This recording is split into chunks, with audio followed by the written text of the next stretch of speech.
बम भोले शिव शंभू बोले चल गौरा मेरे साथ।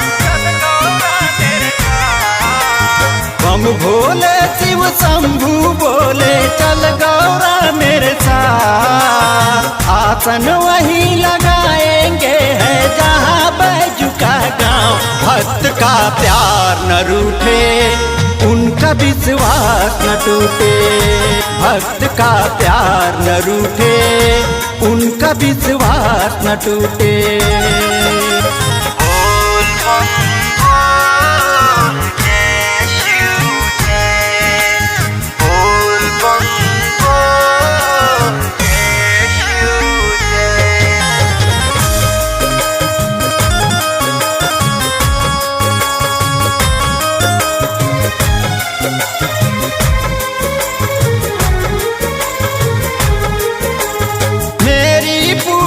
करने को सावन में भक्त हैं आते।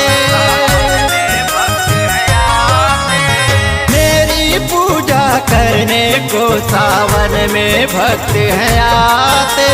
पैदल पैदल चल के जल गंगा का चढ़ाते। कष्ट सुनूंगा उनकी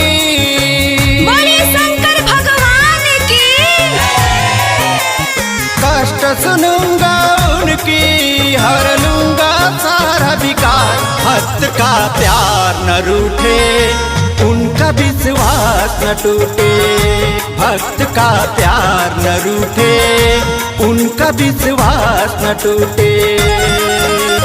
ओम नमः शिवाय, ओम नमः शिवाय, ओम नमः शिवाय, ओम नमः शिवाय।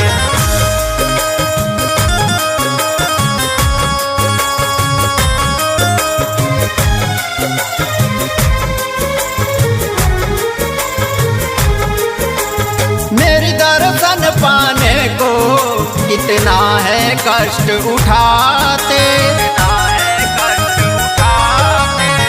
मेरी दर्शन पाने को कितना है कष्ट उठाते। जमी लौट के कितने मेरे दर को हैं आते। उनके मन में रहता हूँ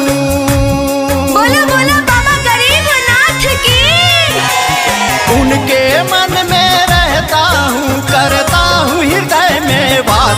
भक्त का प्यार न रूठे उनका विश्वास न टूटे। भक्त का प्यार न रूठे उनका विश्वास न टूटे।